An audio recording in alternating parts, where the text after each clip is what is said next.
मंदाकिनी नदी के उद्गम स्थल की बात करें तो इसका उद्गम स्थल है चोराबाड़ी ताल, चोराबाड़ी ताल से। ठीक है। मंदाकिनी नदी का संगम है अलकनंदा नदी से, अलकनंदा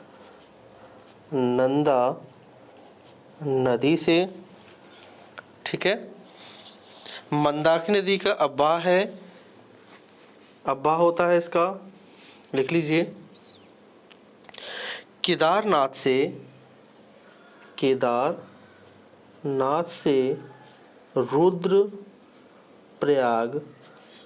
के मध्य। ठीक है। अब्बा होता है इसका केदारनाथ से रुद्रप्रयाग के मध्य। ठीक है। मंदाकिनी नदी के तटीय शहर है तो उसके मंदाकिनी नदी के पास जो तटीय शहर है उसका नाम है केदारनाथ। ठीक है, क्लियर है। और रुद्रप्रयाग में देखिए अलकनंदा और मंदाकिनी नदियों का संगम है। ठीक है, अलकनंदा और मंदाकिनी नदियों के संगम को हम रुद्रप्रयाग कहते हैं। ठीक है, उस स्थान को। चलिए वह रिपीट कर लेते हैं। मंदाकिनी नदी का उद्गम स्थान है चोराबाड़ी ताल, मंदाकिनी नदी का संगम है अलकनंदा नदी से। ठीक है। अब्बा होता है इसका केदारनाथ से रुद्रप्रयाग के मध्य, और मंदाकिनी नदी के पास तटीय शहर है केदारनाथ, और अलकनंदा नदी और मंदाकिनी जहाँ मिलती हैं उस जगह को बोलते हैं रुद्रप्रयाग। शारदा नदी के उद्गम स्थल की बात करें तो इसका उद्गम होता है मिलाम हिमानी से, मिलाम हिमानी से। ठीक है, मिलाम हिमानी पड़ता है आपके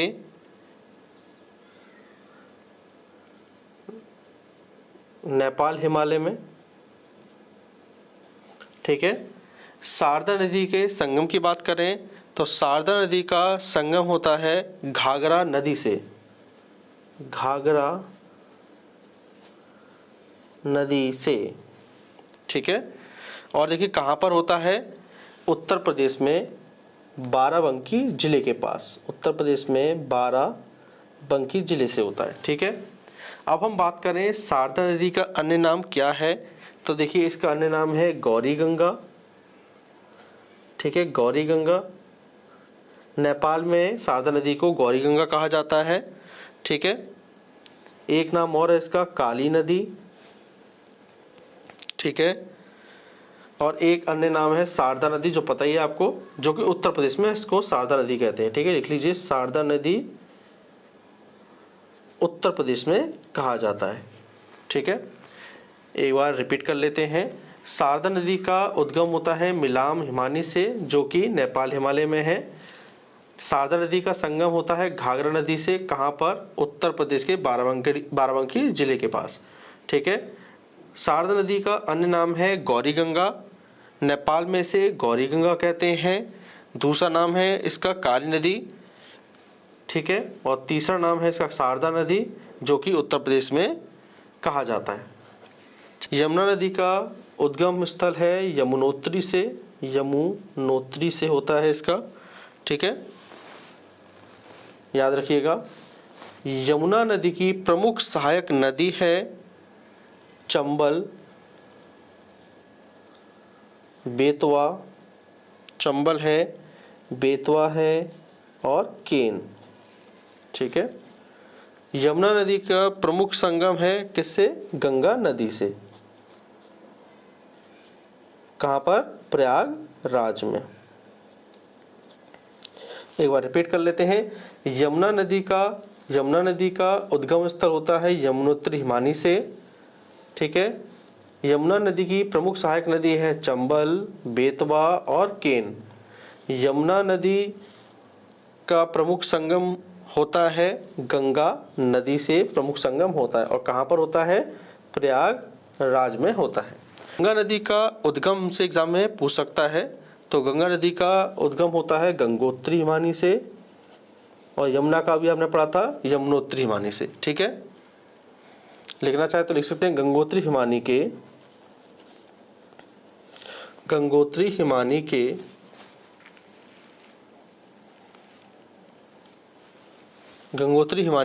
गौमुख से।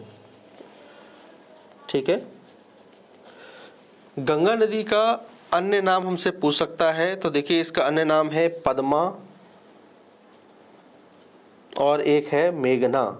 इसके अन्य नाम है, गंगा नदी के अन्य नाम है पद्मा और मेघना। गंगा नदी का अपवाह हमसे पूछ सकता है, तो इसका अपवाह है पूर्ववर्ती। ठीक है, पूर्ववर्ती अपवाह है इसका। गंगा नदी का मुहाना है, यानी गंगा नदी कहाँ गिरती है, तो ये बंगाल की खाड़ी में गिरती है। गंगा नदी की कुल लंबाई की बात करें तो इसकी कुल लंबाई है 25 यानी कि 2525 किलोमीटर की, जो कि भारत की सबसे लंबी नदी है। ठीक है, गंगा नदी भारत की सबसे लंबी नदी है। ठीक है, अगर हम इसके प्रमुख तटीय शहर की बात करें तो प्रमुख तटीय शहर है गंगा का बद्रीनाथ। चलिए एक बार रिपीट करते हैं, गंगा नदी का उद्गम है गंगोत्री हिमानी के गौमुख से गंगा निकलती है। गंगा नदी का अन्य नाम है पद्मा और मेघना। गंगा नदी का अपवाह है पूर्ववर्ती। ठीक है, अगला है गंगा नदी का मुहाना है बंगाल की खाड़ी में। ठीक है, गंगा नदी की कुल लंबाई है 2525 किलोमीटर, जो कि भारत की सबसे लंबी नदी है। तो देखिए अलकनंदा नदी के किनारे जो प्रमुख तटीय शहर है उसका नाम है बद्रीनाथ। ठीक है, बद्रीनाथ है। अलकनंदा नदी का अपवाह कहाँ कहाँ होता है, तो इसका देखिए अपवाह होता है चमोली जिले, इसमें टिहरी, गढ़वाल व पौड़ी गढ़वाल जिले में। ठीक है, तो याद रखिएगा अलकनंदा नदी का अपवाह होता है चमोली में, टिहरी में और पौड़ी गढ़वाल में। ठीक है, और देवप्रयाग वो स्थान है जहाँ पर अलकनंदा और भागीरथी नदी का संगम है। ठीक है, अलकनंदा और भागीरथी का जो संगम है, ठीक है, अलकनंदा और भागीरथी का जो संगम है वो देवप्रयाग कहलाता है।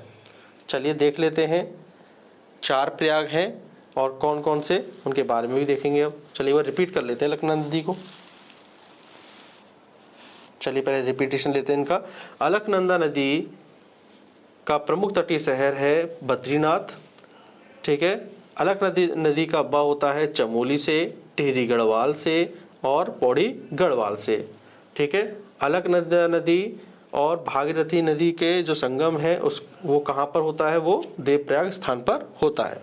विष्णुप्रयाग जो स्थान है वहाँ पर धौली गंगा और अलकनंदा नदी का संगम होता है। अलकनंदा नदी का संगम होता है। कर्णप्रयाग में बात करें तो यहाँ पर पिंडार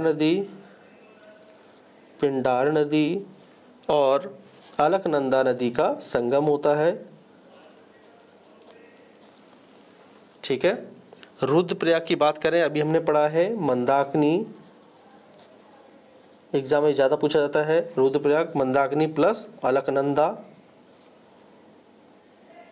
ठीक है, और देवप्रयाग वो स्थान है जहाँ पर भागीरथी और अलकनंदा का संगम होता है। एक बार रिपीट कर लेते हैं। विष्णुप्रयाग वो स्थान है जहाँ पर धौली गंगा और अलकनंदा का संगम होता है। कर्णप्रयाग में पिंडार और अलकनंदा का संगम होता है। रुद्रप्रयाग वो स्थान है जहाँ पर मंदाकिनी और अलकनंदा नदी का संगम होता है। और देवप्रयाग में भागीरथी और अलकनंदा का वो स्थान है जहाँ पर मंदाकिनी और अलकनंदा नदी का संगम होता है। और देवप्रयाग में भागीरथी और अलकनंदा का